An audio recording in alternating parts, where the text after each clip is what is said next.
Bonjour à toutes, bonjour à toutes, bonjour à toutes, bonjour à tous. Vous êtes sur la chaîne 4/7e art, c'est Xavier. Et aujourd'hui, je suis là pour revenir sur le film Killers of the Flower Moon, le nouveau film de Martin Scorsese, avec ces deux acteurs emblématiques qui sont Robert De Niro dans un premier temps.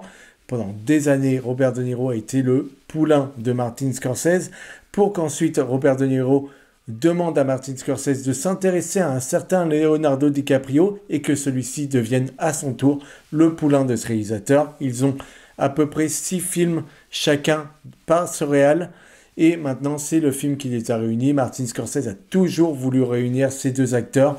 À chaque fois il a échoué et ce film c'était le beau moment. Alors est-ce que les deux acteurs emblématiques de ce réalisateur mènent à un film absolument indispensable pour le cinéma? Eh bien, pour moi, oui, absolument.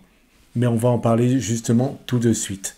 Martin Scorsese, c'est quelqu'un qui a toujours montré une autre image de l'Amérique. Il n'y a qu'à voir Gang of the New York pour voir la boucherie qu'étaient les États-Unis à leur tout début, les communautés qui s'entretuent. C'est d'une violence inouïe, mais Martin Scorsese nous la montre, nous la décrit et il nous dit voilà, l'image que vous avez de l'Amérique bien pensante, etc., ce n'est absolument pas le cas ici. Et il nous dépeint toujours une Amérique qui est dangereuse. Ici, c'est absolument le cas. On est dans l'Oklahoma, on est avec des Osages et on nous montre des Osages qui déjà ont de la richesse. Les terres où ils sont extrêmement riches. On nous montre une euphorie des gens qui sont heureux de vivre. On a envie d'y être. La première heure, j'avais envie de rentrer dans les images et vraiment de partager leur bonheur parce qu'il y a le pétrole, il y a l'argent, il y a l'insouciance, il y a les fêtes. Voilà. Il y a beaucoup de bonhomie dans la première heure qui fait que on a envie d'être dans ces images-là. Et la musique du début a contribué justement à ce que je veuille rentrer dedans. Mais ça m'a rappelé un petit peu ce qu'il avait fait avec Gangs of the New York. C'était son compositeur habituel. Et ce mec-là était très doué pour capter quelque chose de l'époque qu'il cible. Et là, c'est bien le cas. Et j'ai tout de suite voulu rentrer dedans. Et Martin Scorsese, dès son début, m'a séduit. Mais on pense à énormément de choses quand on pense Martin Scorsese. On pense à tous les plans du début. On voit toutes les références qu'il a. On voit l'amour qu'il a pour le cinéma. Parce qu'on peut penser à des westerns. On peut penser à des drames qu'il a pu voir. Mais on pense énormément aux westerns pour les confrontations. Et la confrontation qu'on va avoir ici, elle va être intense. Elle va être totale. Et on va nous montrer un peuple, ces Osages, qui avaient de la richesse, qui vivaient aisément. Ce n'étaient pas ces Indiens comme on peut les voir dans les films, pauvres, qui, à part un feu et une petite cahute, vivent peu décemment. Non, pas du tout. Là, on nous montre vraiment des gens qui avaient des serviteurs blancs, donc des gens de très grande richesse. Et ça, il le décrit parfaitement. Et c'est une Amérique qu'on ne voit jamais. Et là, c'est incroyable ce qu'il nous dépeint en 15 premières minutes du film. C'est du talent absolu. Et retrouver Leonardo DiCaprio dans ces débuts-là, moi, j'ai été séduit à souhait. Parce qu'en plus, il l'enlaidise pour le film. Alors, il a des temps, mais horribles. Il fait toujours des grimaces. Il a toujours une expression que j'ai essayé de faire pendant tout le film. Parce qu'à force de le voir faire cette gimmick, moi j'ai essayé de refaire pareil, je n'y arrivais pas, je ne tenais pas 2 minutes. Mais alors vraiment, il a des expressions, ce personnage, qui sont absolument dingues. Et moi ça m'a beaucoup amusé. J'avoue que la première heure, j'ai pris beaucoup, beaucoup de plaisir. J'en ai pris par la suite, mais le film devient plus dramatique au fil du temps. Donc forcément, la première heure qui était dans l'euphorie, je l'ai bien prise. Et les dialogues sont délicieux, sont intelligents. On ne prend pas le spectateur pour un imbécile. C'est tout ce que ne fait pas Hollywood à l'heure actuelle. Et c'est tous les sujets que voudrait sûrement éviter Hollywood également. Ça, je vous le donne en mille. On n'aurait pas d'autres films qui se permettraient d'être déjà aussi lents, d'avoir une narration aussi différente que l'habitude et de raconter ces traitements-là. C'est tout ce qu'on ne voudrait pas voir. Et c'est très anti-spectaculaire, ce film. On a peu d'actions qui sont même, j'ai envie de vous dire, c'est pas une action qui pète à la vue. Ça va être une action des fois discrète, vicieuse, mais c'est pas quelque chose qui en met plein les yeux. C'est anti-spectaculaire. Et c'est tout ce que ne voudrait pas le public actuel. Et c'est tout ce qu'il réussit ici. Le montage de ce film est hallucinant. Les scènes, je ne me suis jamais ennuyé. J'avais mal au dos, donc forcément, au bout d'un moment, 3 heures et quelques, dans une salle de cinéma, je sentais le poids voilà, dans mon dos, etc. C'était très dur, mais visuellement, je ne m'ennuyais jamais. Je regardais l'heure, je me disais, tiens, j'en suis déjà à 1 heure et demie de film, et je vais encore me délecter d'1 heure et demie du récit qu'il veut me raconter d'une Amérique que je ne connais pas, mais merci Martin Scorsese, quoi. Merci de m'en apprendre beaucoup plus sur ce qu'ils étaient. C'est le début du FBI qu'on nous montre aussi, puisque J. Edgar Hoover ouvre son bureau d'investigation et commence à s'intéresser aux meurtres qui sont faits des Osages. Et le film va donc nous raconter les Blancs, ces Américains qui ne sont pas natifs, qui arrivent sur ces terres et qui sont en Oklahoma et qui voient ces Osages avec ces terres, avec tout le profit à se faire et qui se disent il faut les éliminer pour récupérer tout ce qu'ils ont. Et voilà de quoi est née l'Amérique et voilà ce que veut nous raconter Martin Scorsese. Il va le faire plus précisément avec le duo qui est Leonardo DiCaprio et Lily Gladstone, qui est cette femme Osage dont Leonardo DiCaprio va tomber amoureux. Et on a évidemment Robert De Niro qui va incarner le mal absolu, le mal vicieux qui sévit dans l'ombre. Et on se dit toujours, le mal vient de nos plus proches. Et bien là, c'est réellement le cas. Mais c'est affreux ce qu'on fait à ces personnes. Et c'est très intéressant de voir du coup le début de l'investigation par J. Edgar Hoover. Je ne savais pas que ça avait commencé par les meurtres des Osages en Oklahoma. Je ne savais pas que la première enquête, ça avait été celle-ci. On connaît tous le personnage de J. Edgar Hoover, mais on ne connaît pas les débuts. Et bien là, on les a. C'est vraiment en second degré dans le film, puisqu'on va se concentrer sur le trio Lily Gladstone, Robert De Niro et Leonardo DiCaprio, mais quand même, on en apprend beaucoup plus sur eux. Et pour ce qui est du trio, mais c'est absolument dantesque.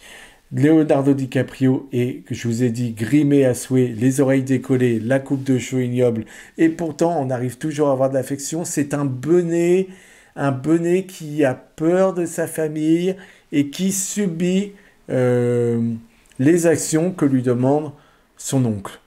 On va dire ça comme ça, et qui est fou amoureux d'une femme, qui est cette femme Osage qu'on va nous montrer comme faible, puisqu'elle est en... Mince, comment on appelle ça? La maladie du sucre, là. Elle a du diabète, et donc on nous la montre très, très affaiblie. Et on va nous dire aussi de Leonardo DiCaprio, le personnage de Leonardo DiCaprio, dès ses débuts, revient de la guerre, et il est affaibli lui aussi, puisque c'est un homme qui ne peut plus rien porter, puisqu'il a les incétins complètement démontés, etc. Donc on nous montre deux personnages faibles, un plutôt bonnet, et une très intelligente, qu'on voit très forte, qui est le personnage d'Osage incarné par Lily Gladstone. Et cette femme, dès les premiers instants où on la voit à l'écran, elle capte l'attention, mais elle arrive à éclipser DiCaprio et Robert De Niro. Pas qu'elle les évince totalement, bien évidemment, quand ils sont là, on les voit, ils nous zappent également, mais elle arrive à être aussi charismatique qu'eux, alors qu'eux sont là depuis des années et que les acteurs les aiment et que souvent on se délecte de les voir à l'image. Elle, on ne la connaît pas et vraiment on est ravis de la découvrir puisqu'elle est saisissante du début à la fin. Et voilà ce que nous raconte donc le film. On a donc une photographie qui se veut en lumière naturelle, ce qui est quelque chose de très intéressant et que j'aime beaucoup dans les films. C'est-à-dire que si vous avez un décor éclairé à la bougie, vous n'allez avoir que la bougie qui va permettre de décorer l'intérieur, etc. On fait en sorte de donner du réalisme à l'image. Et comme on est dans les années 1920-1930, c'est plutôt logique et ça va dans l'idée du film. Donc c'est une très bonne chose. Moi j'ai beaucoup aimé. On a de très grands décors, de très beaux décors. Le montage est incroyable, très vif, très dynamique, ce qui permet de toujours être dedans. Et je vous ai dit, moi j'ai adoré la première heure, les courses-poursuites en voiture, etc. Tout était dingue, tout était absolument génialissime. Et puis petit à petit, on rentre justement dans l'horreur de ce film. Et ce n'est pas aussi violent que ce que j'aurais pu imaginer. Mais on nous montre, par contre, une Amérique atroce. Oui, ça c'est clair et net. Et c'est plutôt la tragédie d'une famille, puisqu'on va montrer surtout le meurtre d'Osage, mais qui sont perpétués sur la famille de celle qu'aime Leonardo DiCaprio, qui s'appelle Molly dans le film. Voilà, ça va être surtout sa famille qui va subir les attaques des Blancs, et ça va justement nous montrer la tragédie de cette femme, de cette famille, et c'est absolument atroce quand on voit tout ce qu'elle subit tout le long du film, mais mon Dieu, c'est horrible. Donc on a ces décors-là, on a les costumes qui sont très bons, la reconstitution qui a été faite avec ces ossages. On a aussi des moments où Martin Scorsese veut nous montrer des images d'antan, donc en noir et blanc, comme si c'était de vieilles images, et en fait il les reproduit de nos jours en nous faisant croire que c'était des vieilles images qui nous montrent d'une Amérique de cette époque-là. C'est très intéressant ce qu'il en fait, comment il nous l'amène, etc. C'est magnifique. Donc les décors, les costumes, les acteurs, évidemment, je vous ai dit le grimage de Leonardo DiCaprio, mais Lily Gladstone vole le film à elle toute seule, vraiment. Et évidemment la confrontation qu'on a westernienne, je ne sais pas si on le dit comme ça, mais de western entre DiCaprio et Robert De Niro marche très très bien. Ça, c'est un délice. Qu'on retrouve Brendan Fraser également, ça fait hyper plaisir. Et la dernière heure du film qui se veut être un procès, moi j'ai été assez surprise de comment tout cela nous était mené. Et j'ai adoré son final. Je trouve que le final est très amusant. Alors, je ne vous dirai pas ce qui se passe dans les dernières minutes, mais si vous savez qui est Scorsese, si vous l'avez déjà vu en image, voilà, ça vous fera plaisir de découvrir les dernières images, comment le film se conclut. C'est juste génialissime. Et comment il s'amuse de la fin pour nous l'amener différemment et toujours jouer sur ce qu'est le cinéma depuis son début. Un travail de son, un travail d'image. Eh bien, tout ça est absolument génial. Et quand on voit tout ce qu'il amène dans son film, on se dit qu'il s'est emparé du sujet avec beaucoup de brio. Et voilà un film qui sera absolument un classique à venir. Donc, Killers of the Flower Moon, c'est 3h20 de film. Préparez-vous, mais évidemment que vous devez aller le voir. Évidemment que vous passerez un bon moment. Martin Scorsese, ça fait longtemps que je n'avais pas passé un aussi bon moment. J'ai beaucoup aimé évidemment Loup de Wall Street, j'ai aimé Raging Bull, j'ai aimé que ce soit Shutter Island, le Gang of New York, j'aime aussi Les Infiltrés bien évidemment, Casino, Main Street, Les Affranchis, on a The Irishman, voilà ce que c'est Martin Scorsese. Silence, que j'avais beaucoup aimé parce qu'il parle religion, église et que je ne suis pas un fanat de tout ça, mais il faudrait que je le revoie, que je lui laisse une chance. Mais voilà, un réalisateur qui va au-delà de tout ce que propose Hollywood et qui a défendu le cinéma depuis toujours et qui n'arrête pas de taper sur Marvel pour dire qu'ils ne font pas du cinéma, que tout ce qu'ils font, c'est le détruire et que la nouvelle génération ne voit le cinéma que dans l'esprit de ce que eux produisent. Et ce qui est navrant parce qu'ils ne sont pas habitués à avoir autre chose, à se concentrer sur de grands sujets, à avoir de grandes réalisations, de grands récits. Et ils ne voient que du divertissement qui doit aller très vite à la TikTok où vous vous ennuyez toutes les 30 secondes et il faut que ce soit instantané. Ce n'est pas ça le cinéma. Le cinéma, c'est une réflexion. Le cinéma, c'est un partage, c'est une expérience. Et ici, l'expérience, elle est totale, elle est magique. Et des films comme celui-ci, j'en voudrais, mais tous les jours. Mais on ne les retiendrait donc pas.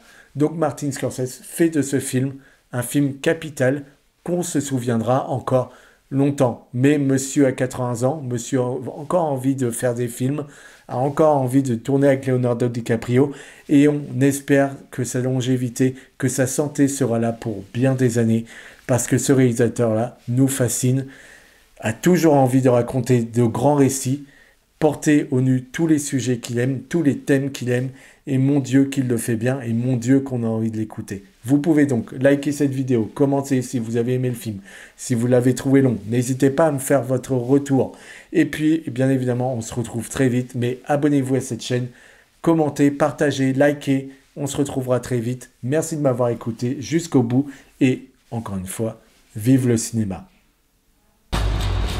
Osage is dying by the enemy. Do not let them die alone. Evil surrounds my heart.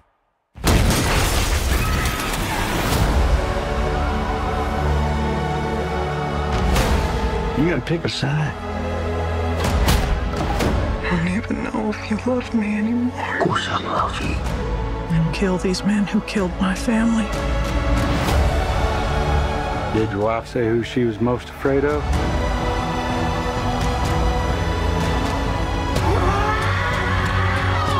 Don't do something you're gonna regret for the rest of your life.